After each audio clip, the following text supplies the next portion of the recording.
তোমরা ব্রিজ উঠতে পারো?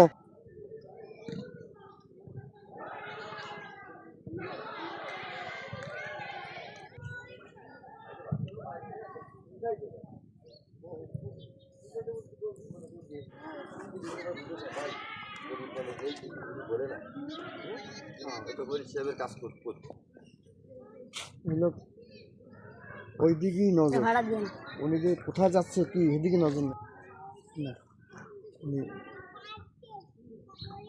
ওই যাচ্ছে, ওই দুটো যাচ্ছে।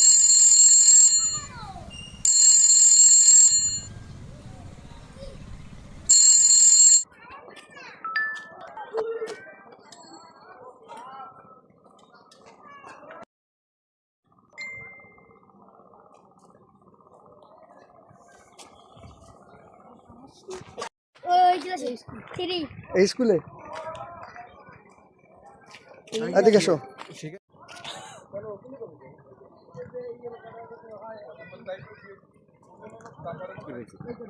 কেন কোন দিক? ওই যে ইকবাল যে সময় আপনার শেখ তরমের সাথে হাত মিলেছে সে সময় অবস্থা হাইগুন না নিল।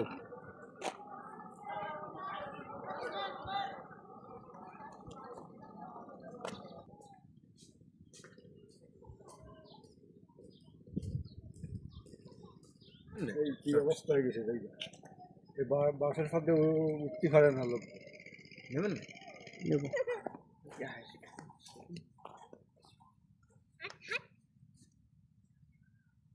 বলে দেবেন কথাটা হবে কি আমি ব্রিজটা করা হয়েছে না, ব্রিজ আগে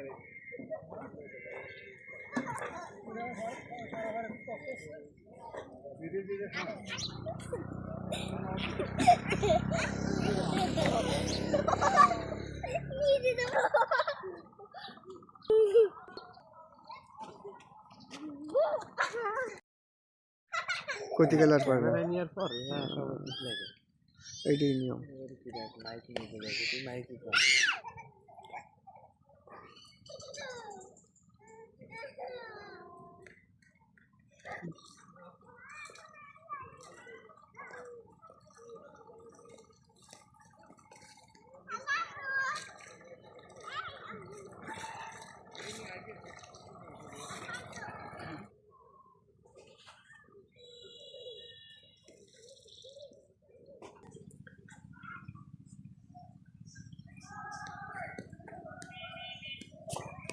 কি অবস্থা ছেলেটা যে যা করছে মানুষের লোকে। মানুষের মিথ্যে কেস, ও আদুলের কেস কিন্তু ও বানাতো জানেন। বেশি গেছে। আজকে তুই এলাকায় থাকতে পারো না, এলাকায় মাইর খাও, দরকার কি? তুই এগুলো কোনে করবি?